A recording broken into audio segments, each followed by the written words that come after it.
सभी गुरु भाइयों को हरिहर स्वागत है। आप सबका हमारे YouTube चैनल पर। आज चर्चा करेंगे गुरु जी श्री संतोष भदौरिया जी के तंत्र व्यवस्था को समझने की यात्रा का वर्णन।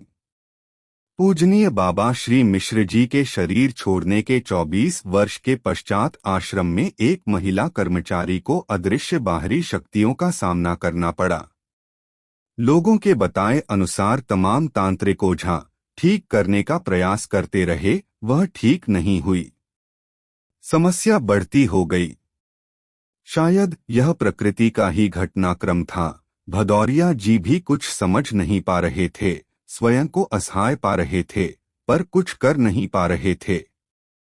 यह जरूर होता था, जब भी वे उस महिला कर्मचारी के सामने जाते तो वह थोड़ा आराम में होती, लेकिन पीड़ा बनी ही रहती। इस दौरान एक गहरी अनुभूति हुई। दिव्य शक्ति ने उन्हें अमरकंटक में श्री नागराज जी के दरवाजे पर छोड़ा था, जिसने हिमालय चले जाने का संदेश दिया था। उसी शक्ति का फिर से आगमन हुआ और कुछ गुप्त साधनाएं करने का आग्रह किया।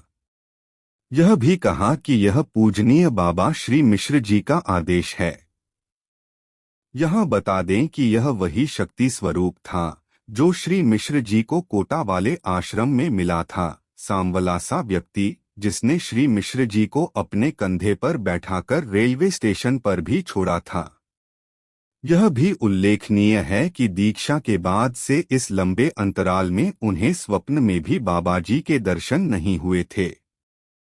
फिर बाबा के निर्देशानुसार प्राकृतिक और आयुर्वेदिक चिकित्सक होने के नाते शरीर विज्ञान को समझने की कोशिश की और श्री नागराज जी के निर्देशानुसार जीवन को समझने की कोशिश आज भी कर रहे हैं। भदौरिया जी कहते हैं कि यदि श्री नागराज जी से जीवन के बारे में स्पष्टता नहीं हुई होती तो वे तंत्र व्यवस्था को भी नहीं समझ पाते। आज जो कर पा रहे हैं वह करना भी संभव नहीं था। शायद यही नियति थी जो अध्यात्म में रुचि रही। शायद इसीलिए बाबा श्री मिश्र जी ने उन्हें तंत्र की दीक्षा नहीं दी, अध्यात्म में बने रहने दिया। अन्यथा वे तंत्र व्यवस्था के ही होकर रह जाते और यह भाग छूट जाता।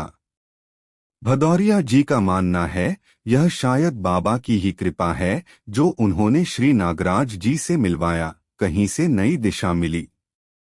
बहरहाल गुप्त साधना के इस क्रम में भदौरिया जी बरिगवा में बाबा जी की समाधि पर दूसरे तीसरे दिन जाने लगे, जबकि पहले वे वर्ष में 1-2 बार ही जाते थे।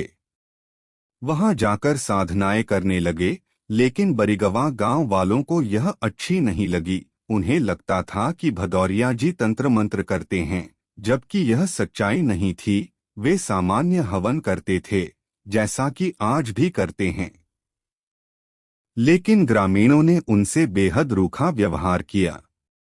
इसके बाद भदौरिया जी ने वहां जाना कम कर दिया, क्योंकि बाबा ने ही संदेश दे दिया था कि वहां जाने की आवश्यकता नहीं है। बहरहाल वह महिला कर्मचारी ठीक हो गई। यह सुनकर अन्य लोग भी करौली धाम आश्रम आने लग गए, वे भी ठीक होने लगे। इससे भदौरिया जी का विश्वास और बढ़ गया। इसके बाद एक दिन रात्रि में दिव्य निर्देश मिला कि तैयार हो जाओ, आश्रम में किसी दिव्य शक्ति का आगमन हो रहा है। वह 28 एवं 29 नवंबर की अर्धरात्रि वर्ष 2016 शरद ऋतु की मार्गशीर्ष अमावस्या कृष्ण पक्ष की तिथि थी। अर्धरात्रि को वे आश्रम के पीछे निर्जन लॉन में अकेले बैठकर प्रतीक्षा करने लगे कि अचानक तूफान सा उठता दिखाई दिया। कोलाहल सुनाई दिया, फिर शांत हो गया।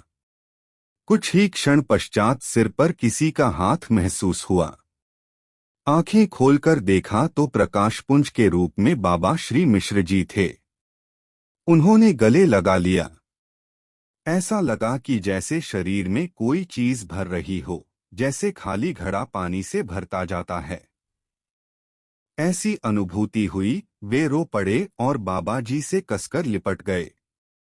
बाबा जी ने कहा कि ऐसे दुखी होगे तो मुझे कष्ट होगा। मैंने तुमसे मिलने के लिए, तुम्हें पूर्ण होते देखने के लिए 24 वर्ष प्रतीक्षा की है। आज वह शुभ घड़ी आ गई है जो शुभ कार्य मैं अपने जीवन काल में शरीर की उम्र की मर्यादा के कारण नहीं कर पाया, उसे तुम्हें पूरा करना है। ईश्वरीय शक्ति की प्राकृतिक व्यवस्था तंत्र को पूरे विश्व में पुनस्थापित करके उसे सम्मान दिलाना है और प्रमाणित कराना है। इसके पश्चात पूजनीय बाबा जी के साथ करीब 10 मिनट की वार्ता ने श्री भदौरिया जी गुरु जी का नई ऊर्जा से भर दिया। बाबा जी ने आश्वस्त किया कि आज से संसार की कोई भी आसुरी शक्ति तुम्हारा सामना न कर सकेगी और आज से इस स्थान पर भगवान शिव तथा माता कामाख्या, माता तारा व माता महाकाली का संयुक्त रूप नित्य विद्यमान रहेगा।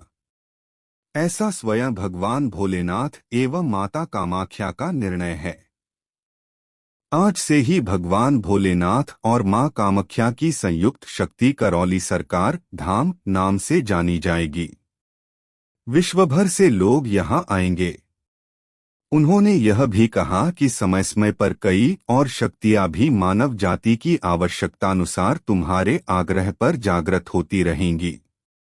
उस दिन 3 शक्तियां जागृत की, प्रदान की।